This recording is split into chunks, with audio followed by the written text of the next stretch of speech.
Hello friends, good morning. आज हम लोग चर्चा करेंगे तुर्की और सीरिया में आए हुए भूकंप पर।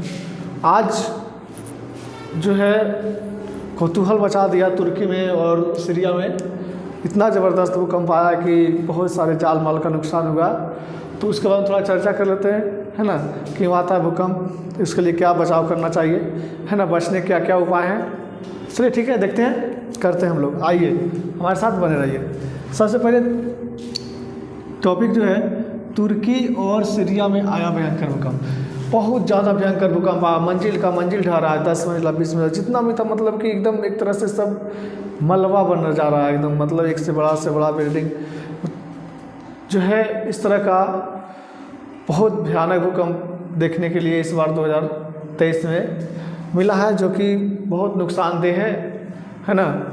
जब जो इंसान के साथ बीता होगा, जहाँ आया होगा, वहाँ के सारे मतलब सरकार से लेकर जनता तक सब सारे लोग परेशान हो गए होंगे। तो चलिए देखते हैं।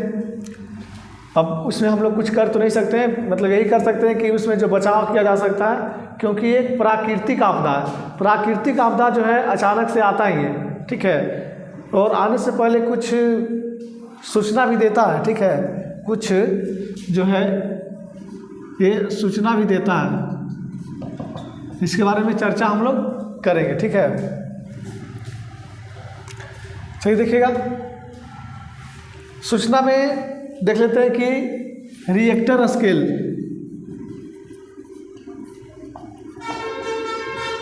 रिएक्टर स्केल जो है दिखाता है कि भूकंप आने वाला है, बच के रहिए, संभल जाइए, ये होने वाला है ना। दूसरा बात, कुत्ता और बिल्ली,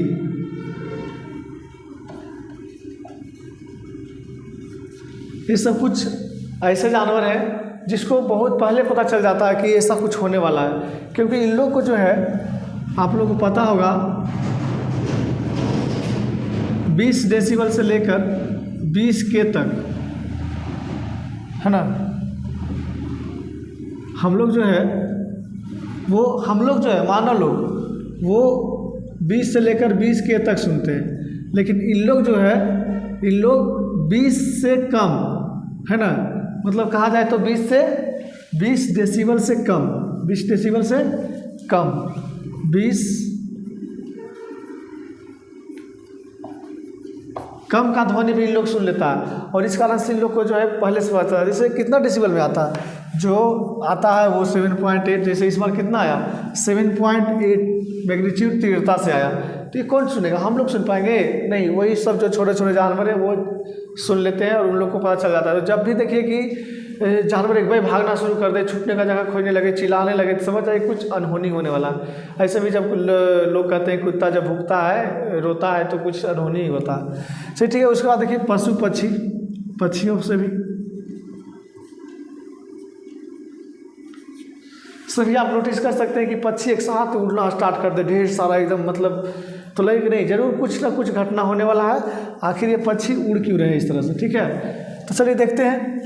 यहाँ जो भयंकर भूकंप आया तुर्की में, वो कहा जाता है कि लगभग 1600 से 1700 लोगों की जान चली गई है ना। और कितना, ये तो अभी आंकड़ा पता चला, कितना भी मलबे से दबे होंगे, कितना का तो पता भी नहीं चला होगा। तो ये सरकारी आंकड़ा के अनुसार से 1600 से लेकर 1700 तक लोगों की जान गई है।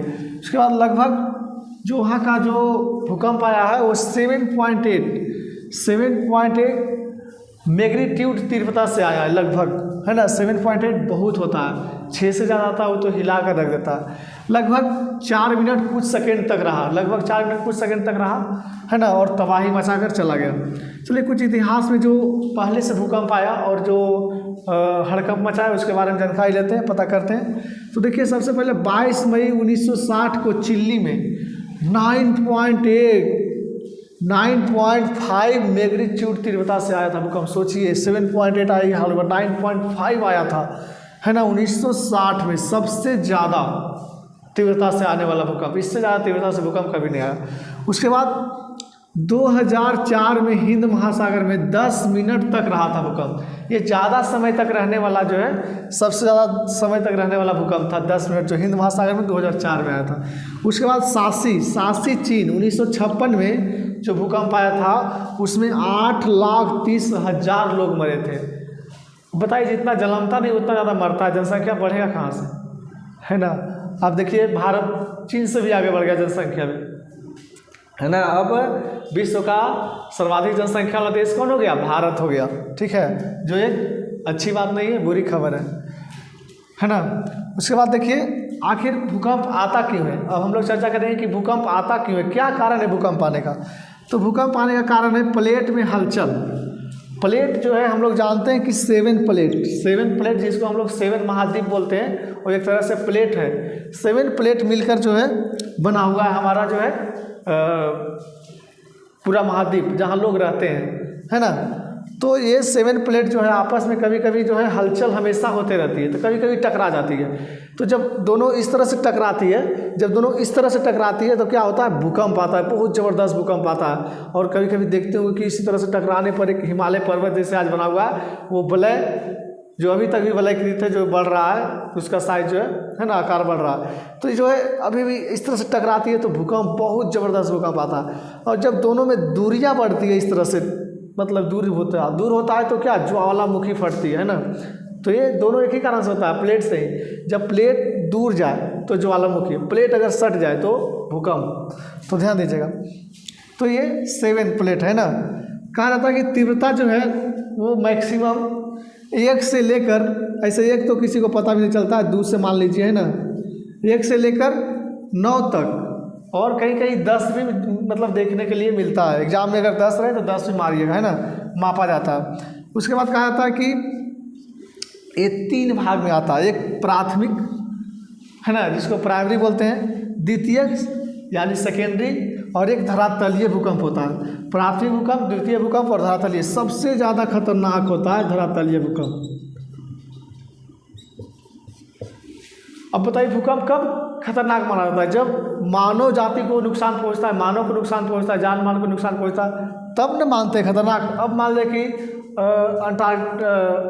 आर्कटिक में आ जाए बहुत बड़ा भूकंप, है ना, तो उससे क्या फ़र्क पड़ेगा? जब कोई नुकसान होगा तब ना फ़र्क पड़ता है। ठीक है, देखिएगा। इसके बाद देखिएगा सर्वाधिक जो है भूकंप आने वाला जगह, सबसे ज़्यादा भूकंप कहाँ आएगा? जो जहाँ मतलब कि क्या बोलते हैं, गड्ढा ज़्यादा रहेगा, जहाँ का गहराई ज़्यादा रहेगा। तो गहराई आप लोग जानते हैं कि प्रशांत महासागर में है, इसलिए 63% भूकंप लगभग वहीं आता है। ठीक है। उसके बाद एपीसेंटर बोलते हैं कि जैसे जहाँ से भूकंप उठा, जैसे मान लीजिए कि यहाँ से भूकंप उठा, ठीक है, तो यहाँ से भूकंप उठा तो ये फैलेगा। जैसे जैसे दूर जाता है, एक तरंग की तरह फैलता है ना, जैसे जैसे दूर जाएगा वैसे ये कमज़ोर होते जाएगा, है ना। यहाँ जैसे आसपास है यहाँ पूरा तबाही मचाएगा, यहाँ उतना फर्क नहीं पड़ेगा। तो यही जो पॉइंट है, इसी को एपीसेंटर बुलाता है, जहाँ से उठता है। कहा था कि भूकंपीय जोन जो है वो 1 से 5 तक, 1 है ना, 2 3 4 5, ये जो है यहाँ जाकर ये सबसे ज़्यादा खतरनाक होता है, बहुत भयंकर होता है, बहुत भयंकर भूकंप होता है अगर लेवल 5 का आ जाए तो, है ना, लेवल 5। तो देखिएगा। उसके बाद बचाव का क्या कारण है? इसके बचाव के कुछ कारण है ना, जिससे आप अगर भूकंप आ जाए तो आप कुछ कर नहीं सकते हैं, प्राकृतिक आपदा है, तो हम लोग बचने का प्रयास करेंगे, बचाव करेंगे। जैसे कोरोना आया तो हम लोग क्या किए? सैनिटाइज मतलब लगाना, मास्क पहनना, दूरी बनाकर रखना, क्योंकि दवाई तो कुछ उस तरह का अवेलेबल तुरंत हुआ नहीं तत्काल, तो उस तरह से इसका भी है। तो खुले में जाने का प्रयास करना, जब भी भूकंप आए तो आप प्रयास करें कि खुले में जाएं। खुले का मतलब हुआ कि भूकंप आया हुआ है तो आप घर से निकल जाएं बाहर, खेत उत में, है ना, खेत वगैरह फील्ड में आप बाहर निकल जाएं, है ना, खुले में जाएं। उसके बाद ऊंची इमारत और ऊंची बड़े पेड़ के नीचे ना रहें, ऊंची इमारत बड़े पेड़ पौधे के नीचे ना रहें, किसी पुल या ब्रिज पर ना रहें। ये सब नुकसानदेह हो सकता है, आपको नुकसान पहुंचा सकता है, भारी क्षति कर सकता है। उसके बाद अगर घर में आप हैं और आपको बाहर निकलने का मौका नहीं मिल रहा है तो आप किसी मजबूत फर्नीचर, चौकी या कुछ उस तरह का बहुत मजबूत फर्नीचर है, उसके नीचे आप छुप जाएं, या किसी कोना को ढूंढ लें, है ना, किसी कोना को ढूंढ ले। कोना क्यों ढूंढा जाता है? क्योंकि अगर आप घर के किसी कोना में छुपे रहिएगा तो कभी कभी ऐसा होता है कि बड़ा बड़ा महिला होता है, वो एक दूसरे से गिरता है तो एक दूसरे के सहारा से वो टंग जाता है, तो आप जो कोना में रहिएगा तो बच सकते हैं। ठीक है। अगर कोई बीम वगैरह जो छत से गिरता है वो सब अगर गिरेगा तो उससे भी क्या होगा, आप बच सकते हैं। तो उससे बच जाइएगा कि मतलब बीम गिरा तो बीच में गिरेगा, कोना में थोड़ी ना गिरेगा, ठीक है। उसके बाद मलबे से दब जाने पर ज़्यादा हिल डोल ना करें। अगर आप मलबे से दब जाते हैं तो ज़्यादा हिल डोल ना करें, क्योंकि अगर हिल डोल करेंगे तो हो सकता है और ज़्यादा आप चप सकते हैं। तो जिस तरह से है उस तरह से रहें, आपके सुरक्षाकर्मी आएंगे तो आपको बचाकर बाहर निकालेंगे। घर बनाने में भूकंपीय छड़ का इस्तेमाल करें। देखिए हम लोग घर बना लेते हैं नॉर्मल इसी तरह से, वैसे जो गरीब लोग हैं उनसे तो नहीं हो पाता, लेकिन जो अमीर लोग हैं वो कम से कम व्यवस्था करें, क्योंकि ज़्यादा क्षति जो है बड़े मकानों से ही होती है, ठीक है। तो वो भूकंप रोधी छड़ का प्रयोग करें। जैसे सबसे ज़्यादा भूकंप जापान में आता है, ठीक है, जापान। तो जापान के लोग क्या करते हैं, भूकंप रोधी छड़ का प्रयोग करते हैं घर बनाने में, और इससे जो है बहुत सारा नुकसान से बच जाते हैं।